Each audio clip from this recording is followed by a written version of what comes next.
what we would have, hoped to in a season opener? And I think the answer is certainly yes. I mean, obviously getting the win is important. I thought we had some good stretches where we played some really good basketball. This guy beside me, I thought had an excellent game. We just got to figure out with he and a couple other guys, they got all these creaky legs and knees and ankles and everything. We got to, I don't know, get them healed up. It's too early for all that. They're too young. But all in all, it was, I think, certainly a good win for us.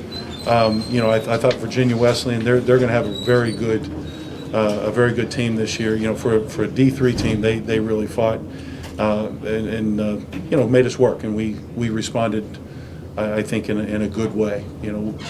We maybe in some years you get a lead, as we did, and you might not be as focused. But I thought we kept our focus offensively and continued in attack mode, continued sharing the basketball and scoring points. And again, that's something that we've put a premium on. That might sound strange, but the people around here know exactly what I'm talking about. But putting the ball in the basket is something that we need to continue to do and continue improving. You got some playing time for your freshmen. Some of them had their first career points tonight. How important is that? Yeah, well, I mean, Emo didn't play against in our scrimmage because of injury. D'Lo has been good. He was kind of filling in and playing out of position at the point guard spot to back up Jalen before Emo got back. But those two guys, we're excited about them, and just trying to get them as much experience as we can in a reserve role, so that they're confident, when they come in and can give those guys ahead of them a lift. So it was good, getting those two guys, some minutes. Stephen Morris, got out there a little bit. Brady, again, he, for all intents and purposes, he's a freshman also. And so, getting all those guys some minutes, is a priority. How deep will you go on your bench in a conference game when it's a close game? That's hard to say. You'll figure that out. We'll have a better idea as you go through non-conference. Right now, if I had to give a guess, I'd say it would be 8. The actual rotation would be 8, but there would probably be 2 other guys that in special situations, fouls, fatigue, injury, whatever, may be called upon, but that might not be, they might not play X amount of minutes, in a particular game. They might play, 8, and then they might, not play the next game. It's hard to say, but I think certainly, I think quite honestly, I consider that we've got, basically we've got 7 starters. This is the way I look at it. All right, we got our normal starting 5, and we've got AJ and Austin, who, on a lot of teams could start. AJ started the last couple of years, so we've got that. Emo is the backup point guard, right? So there's your 8 right there. But we've got guys like D'Angelo that I think is going to be terrific. If Stephen or Brady need to come in a in a certain situation, they're getting more seasoned and more experience. Scored a lot of points second game in a row. Is that a trend? It's really third game in a row. Oh, Nobody got to see the secret scrimmage. How much did you win that one by? Just teasing. Yeah.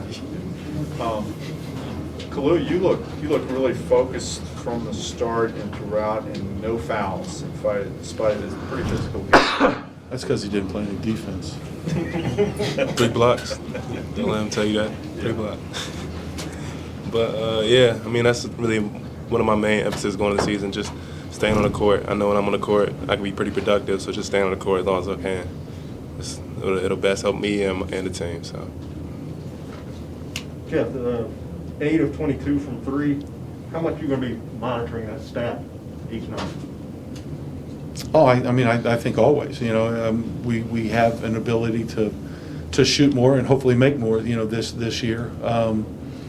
there were two that I was unhappy with tonight. But, and that's because we had one with, staring down the barrel at him. He was at 3 feet with a guy directly behind him, and we shot the 3 rather than throwing it in. And there was another one that was just kind of rushed, where I thought we could have, rather than settling for a 3, we could have attacked the rim. But if that's, if out of 22, 3-point shots and you're only, questioning 2 of them, I think that's a pretty good sign. Charles, you got to let him let it fly. You can't, you can't mess around with his head or anything. CJ is the guy because he can shoot the 3, as he's exhibited, but I don't want him to fall in love with the 3 because he's so good attacking the rim, getting to the free throw line in the mid-range. There's that tendency sometimes with players, to fall in love with the 3. And I don't want, certain guys to do that. That doesn't mean they can't make the 3, but that's not the only thing. But with Charles in particular, scouting reports are going to be all about him. Hey, you have to chase him off the line. He's a 3-point shooter. I don't know what the stat is in the 3 contests that we have had, but I bet you 60-70% of his shots, if not more, are from beyond the 3-point line. What'd you think of the crowd? What was it like to be in front of a crowd again? And it seemed like the student section was nearly full. A nice crowd tonight. You want to answer? It felt good, just because last year not having people in the crowd. So finally had people in the crowd, and actually every time it was exciting to play, hearing energy. So it definitely felt good. It's definitely, not always hearing just echoes in the crowd. So yeah, it felt good. It felt really good. Yeah, last year was kind of unreal, wasn't it? Yeah. It seems surreal. It was, but towards the end of the season, you kind of got used to it. So kind of leading up to this season, having a crowd, it kind of felt a little weird. It kind of felt a little different, but in a good way. So it's definitely good to have people back in the stands.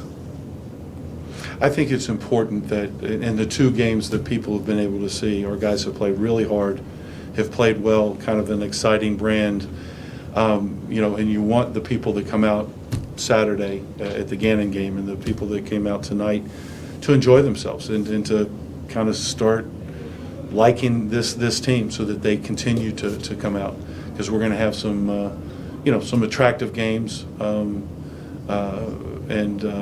some games where we're really going to need the crowd behind us. So I think playing well, not just winning but playing well, hopefully gives people a reason to come back, and they tell their friends and family, and hey, it's a fun team, and hopefully that will spread and will tonight's crowd was a good one, but hopefully we can keep building on that and fill this place up. It is a fun team, isn't it? You asking me or him? Both of you. I'm having a lot of fun. Like I said, I've said it many times, we get it well on the court and off the court, and I feel like we don't really argue at all with each other, so it definitely feels more like family oriented, especially since it's kind of closest as I've been here, so it definitely feels good.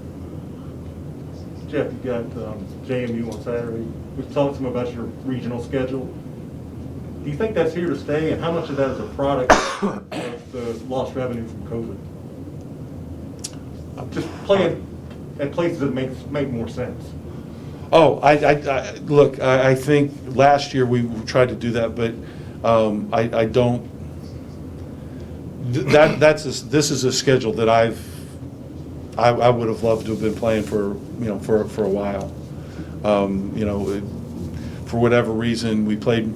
First couple of years I got here, we played Mason, and then when Paulson came in, they didn't want to play, for a while. Who else? James Madison, we've played some. I think the regional idea is a great idea from a competitive standpoint and an interest standpoint, and then the financial benefits of that is just plus. That's the icing on the cake for my boss over there. But I think playing it's exciting. Now, eventually, at some point, we'll be in the same league with James Madison. But for now, we've got 3 Atlantic 10s. You got a CAA, so I think it's good, and it's exciting. If, as much trouble as we have trying to get Power Fives to play us, if you can't get that, I think this is certainly, if not the best thing, it's the next best thing. For me personally, this is a very attractive schedule. There's some really good mid-major teams, and there's a lot of, I would think, local fan interest in playing these schools. You guys enjoy playing the local teams? Yeah, I mean, since I've been here, we've definitely been playing some of the local teams, so kind of knowing who I'm going against and kind of knowing what the atmosphere's like is definitely fun. So knowing how much the area kind of values these games is definitely something I take pride in. Wesleyan coach says he hopes this series continues. Do you think it will continue? I'd like it to. I mean, look, he's a great guy, and he does a very, very good job of coaching his team.